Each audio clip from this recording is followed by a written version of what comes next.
Welcome back to Welsh Miniature Ball Gamer, and it's come around again. It's my monthly review of what I managed to get painted. So I got painted a bunch of these Riddler goons from Gotham City Chronicles, I believe the Batman game, and I had a bunch of these guys to paint up, so I actually did a bit of batch painting, which I never do, and I painted up 7 of these goons. One managed to escape, so I'll have to finish him off next month. So it's speed painter green that I use, orc green I believe it was called, or orc skin, and just a standard paint for the purple question marks, which I highlighted up with a slightly lighter mix to make the purple pop a bit more. But yeah, I think they turned out quite well. They're quite large miniatures, so they're quite nice and easy, relaxing to paint, and as you can see, you can really get what detail you want out of them. Obviously, these goons are quite plain because there's not much to them. But if I bring in a normal sized miniature here, our usual sort of 28mm, you can kind of see how gigantic these miniatures are. They are massive. So next we have a bunch of the crew from Ghost Archipelago, the Frostgrave game, so made by North Star Miniatures. And yeah, I painted them up, trying to make them look a bit sort of piratey, a bit sort of sailorish. So, I got some bright colours, but a lot of them are quite drab and, normal sort of unbleached or sort of dirty colours, to keep them thing. I've put a bit of red in each of them so that I know that it's from the same warband, etc. And I've given some faint patterns, as you can see on that bloke's quiver back there. So yeah, I managed to paint up a bunch of these guys. I think it was 12 of them. The guy on the right I'm going to use as my Pearl Diver, so I give me a squid head from Star Grave box set of soldiers, I think it was, or mercenaries, one or the other. And the other dude I painted up with that sort of fancy cloak. I'm not terribly pleased with it, but it'll do, it's okay. And from a distance they look pretty decent.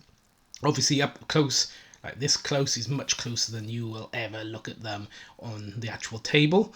But yeah, I like these miniatures. Nice and easy to paint, and they really don't take a lot of thought. You just paint them and they're done. So on this one on the right, I did a little bit of customizing, or kit bashing if you like. I chopped his hand off and gave him a hook, because one of the injuries in Ghost Archipelago, I think, is you can lose a hand in it. So I thought, this guy's ready now for when I need a miniature that's, loses his hand.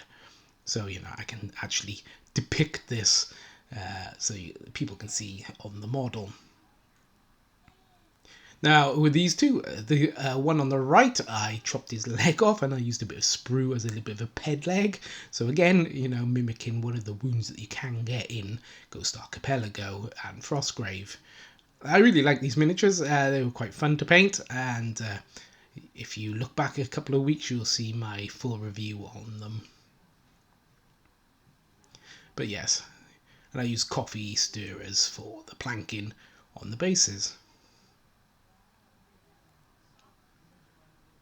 So these two came from a mixture of the Goblin set and I think the Spiders from Wargames Atlantic, maybe. And yeah, I thought I needed some weird monsters for something, so I thought, these are pretty decent as weird monsters. So I gave them a very basic paint job and sent them on their way. So next we got some Zombicide 2nd edition. I can't remember these ones' names, but I really like the way she turned out. I think she's, she's quite playful, quite, quite nice, quite a likable miniature. Some miniatures you sort of paint and you're like, I hate it. But no, I quite enjoyed painting these. So Tiger or something he's called, because he's got this tiger mask. So on the top of his head. Again, I quite enjoyed painting these up. They got plenty of detail on them, which is lovely, when these board games now have got a really nice detail on their miniatures.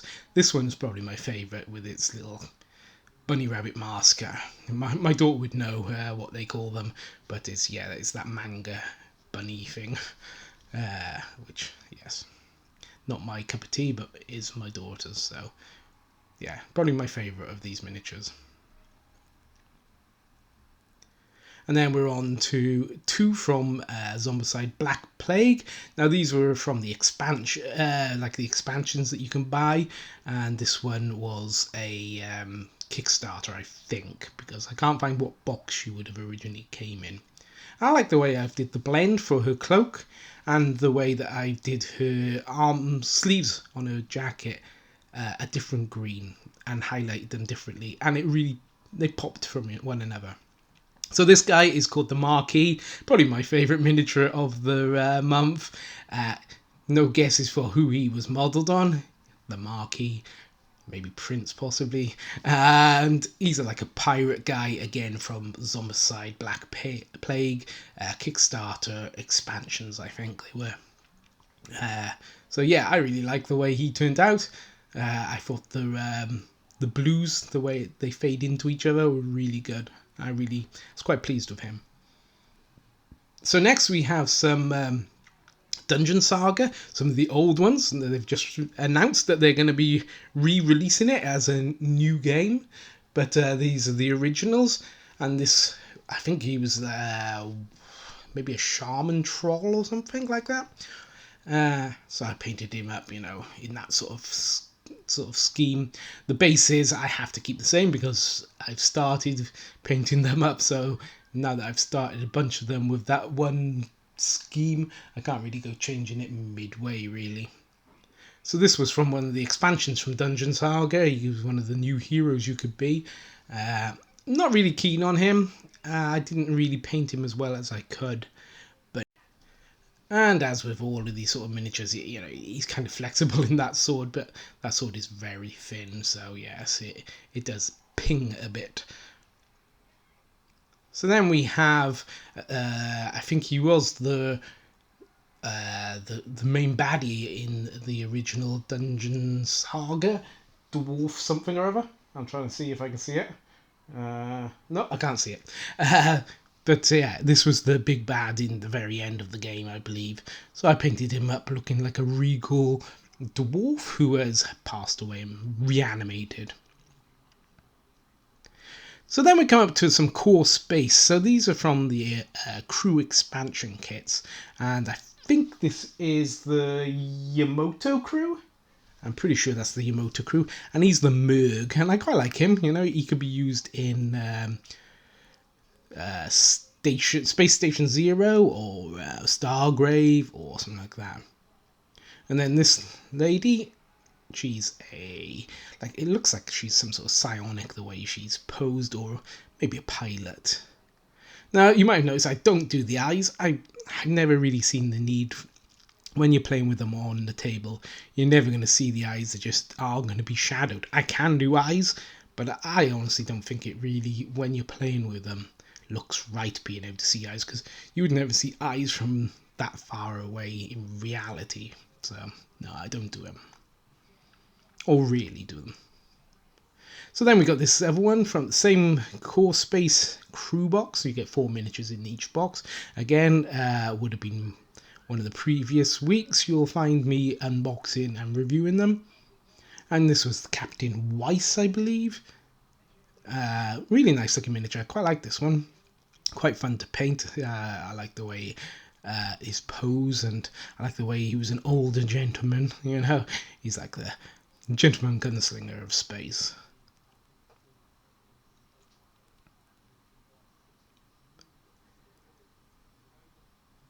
And I think this is probably my final miniature of the month. So this was 34 miniatures, and this is a Malifaux goblin, and he's got his voodoo things and everything. So I'm probably going to use him as a Frostgrave wizard or something like that. I think that would work quite well.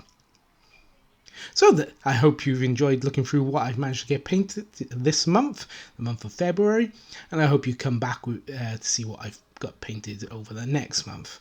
So all in all, I have painted 66 miniatures in this year so far of my 250 goal.